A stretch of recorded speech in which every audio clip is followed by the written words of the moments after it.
जय श्री कृष्णा प्रिय भक्तों, आप सभी को जेठ अमावस्या की हार्दिक शुभकामनाएं।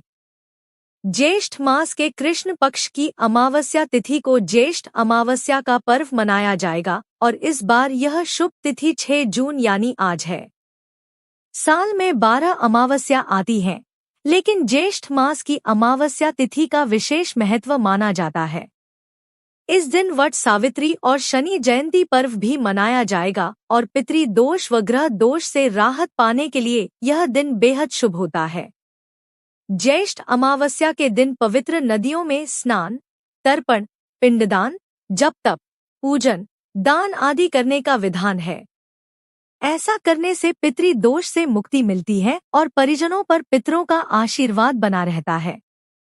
आइए जानते हैं ज्येष्ठ अमावस्या की व्रत कथा, महत्व, मुहूर्त और पूजा विधि। जेठ अमावस्या का महत्व। ज्येष्ठ अमावस्या के दिन वट सावित्री व्रत और शनि जयंती का पर्व मनाया जाता है, इसलिए इस तिथि का महत्व बढ़ जाता है। इस दिन पवित्र नदियों में स्नान कर पिंडदान, तर्पण और पितरों के नाम का भोजन कराने से पितृदोष से मुक्ति मिलती है और पितरों के आशीर्वाद से परिवार में उन्नति बनी रहती है। अमावस्या तिथि के स्वामी पितर हैं, इसलिए इस दिन पितरों ने नाम की पूजा व तर्पण करने से पुण्य की प्राप्ति होती है। साथ ही इस दिन भगवान विष्णु, शनिदेव और बरगद के पेड़ की पूजा करने का भी विधान है।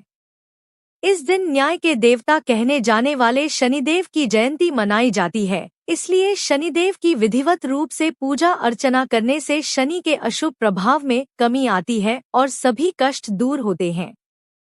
वहीं महिलाएं भी इस दिन पति की लंबी आयु के लिए वट सावित्री व्रत भी रखती हैं। इसलिए उत्तर भारत में ज्येष्ठ अमावस्या को पुण्य फलदायी और बहुत पवित्र माना गया है। जेठ अमावस्या व्रत कथा। भद्र देश के एक राजा थे, जिनका नाम अश्वपति था। भद्र देश के राजा अश्वपति के कोई संतान न थी। उन्होंने संतान की प्राप्ति के लिए मंत्रोच्चारण के साथ प्रतिदिन 1,00,000 आहुतियां दी। 18 वर्षों तक यह क्रम जारी रहा। इसके बाद सावित्री देवी ने प्रकट होकर वर दिया कि राजन, तुझे एक तेजस्वी कन्या पैदा होगी। सावित्री देवी की कृपा से जन्म लेने के कारण से कन्या का नाम सावित्री रखा गया। कन्या बड़ी होकर बेहद रूपवान हुई। योग्य वर न मिलने की वजह से सावित्री के पिता दुखी थे। उन्होंने कन्या को स्वयं वर तलाशने भेजा। सावित्री तपोवन में भटकने लगी। वहां साल्व देश के राजा द्युमत्सेन रहते थे, क्योंकि उनका राज्य किसी ने छीन लिया था। उनके पुत्र सत्यवान को देखकर सावित्री ने पति के रूप में उनका वरण किया। ऋषिराज नारद को जब यह बात पता चली तो वह राजा अश्वपति के पास पहुंचे और कहा कि हे राजन, यह क्या कर रहे हैं आप? सत्यवान गुणवान है, धर्मात्मा है और बलवान भी है, पर उसकी आयु बहुत छोटी है, वह अल्पायु है। 1 वर्ष के बाद ही उसकी मृत्यु हो जाएगी। ऋषिराज नारद की बात सुनकर राजा अश्वपति घोर चिंता में डूब गए। सावित्री ने उनसे कारण पूछा तो राजा ने कहा, पुत्री, तुमने जिस राजकुमार को अपने वर के रूप में चुना है वह अल्पायु है। तुम्हें किसी और को अपना जीवन साथी बनाना चाहिए। इस पर सावित्री ने कहा कि पिताजी, आर्य कन्याएं अपने पति का एक बार ही वरण करती हैं, राजा एक बार ही आज्ञा देता है और पंडित एक बार ही प्रतिज्ञा करते हैं और कन्यादान भी एक ही बार किया जाता है। सावित्री हठ करने लगी और बोली, मैं सत्यवान से ही विवाह करूंगी। राजा अश्वपति ने सावित्री का विवाह सत्यवान से कर दिया। सावित्री अपने ससुराल पहुंचते ही सास-ससुर की सेवा करने लगी। समय बीतता चला गया। नारद मुनि ने सावित्री को पहले ही सत्यवान की मृत्यु के दिन के बारे में बता दिया था। वह दिन जैसे जैसे करीब आने लगा, सावित्री अधीर होने लगी। उन्होंने 3 दिन पहले से ही उपवास शुरू कर दिया। नारद मुनि द्वारा कथित निश्चित तिथि पर पितरों का पूजन किया। हर दिन की तरह सत्यवान उस दिन भी लकड़ी काटने जंगल चले गए, साथ में सावित्री भी गईं। जंगल में पहुंचकर सत्यवान लकड़ी काटने के लिए एक पेड़ पर चढ़ गए। तभी उसके सिर में तेज दर्द होने लगा। दर्द से व्याकुल सत्यवान पेड़ से नीचे उतर गए। सावित्री अपना भविष्य समझ गई। सत्यवान के सिर को गोद में रखकर सावित्री सत्यवान का सिर सहलाने लगी। तभी वहां यमराज आते दिखे। यमराज अपने साथ सत्यवान को ले जाने लगे। सावित्री भी उनके पीछे पीछे चल पड़ी। यमराज ने सावित्री को समझाने की कोशिश की कि यही विधि का विधान है, लेकिन सावित्री नहीं मानी। सावित्री की निष्ठा और पतिपरायणता को देखकर यमराज ने सावित्री से कहा कि हे देवी, तुम धन्य हो, तुम मुझसे कोई भी वरदान मांगो। सावित्री ने कहा कि मेरे सास ससुर वनवासी और अंधे हैं, उन्हें आप दिव्य ज्योति प्रदान करें। यमराज ने कहा ऐसा ही होगा, जाओ अब लौट जाओ।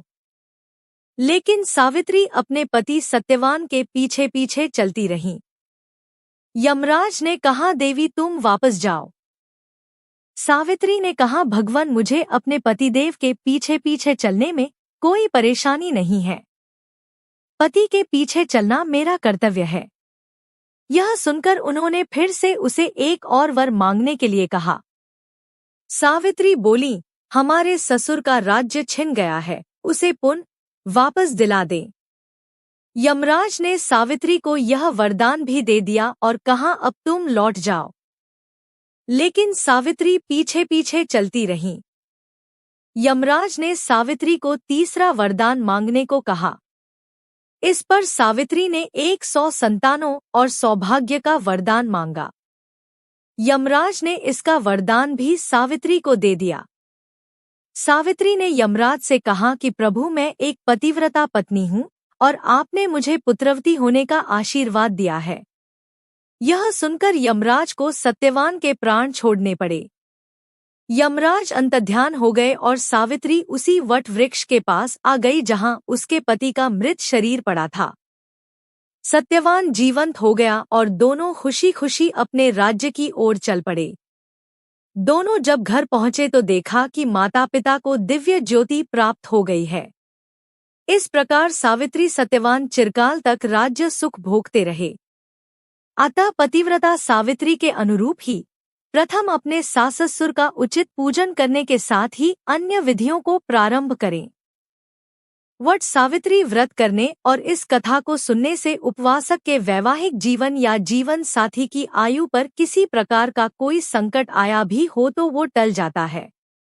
ज्येष्ठ अमावस्या पूजा मुहूर्त। ज्येष्ठ अमावस्या का मुहूर्त 5 जून यानी कल शाम 7:54 पर शुरू हो चुका है और मुहूर्त का समापन 6 जून यानी आज सुबह 6:07 पर होगा। ज्येष्ठ अमावस्या पूजा विधि। ज्येष्ठ अमावस्या का व्रत महिलाएं और पुरुष दोनों रख सकते हैं, इसलिए इस दिन ब्रह्मा मुहूर्त में उठकर पवित्र नदी या कुंड आदि में स्नान करें और बहते जल में काले तिल प्रवाहित कर दें। अगर बाहर स्नान करना संभव नहीं है तो घर में ही जल में गंगाजल मिलकर इष्ट देवों का ध्यान करते हुए स्नान करें। फिर तांबे के लोटे में अक्षत और लाल फूल डालें। फिर सूर्यदेव को अर्घ्य दें। सूर्यदेव के बाद पितरों को अर्घ्य दें और आत्मा की शांति के लिए कामना करें।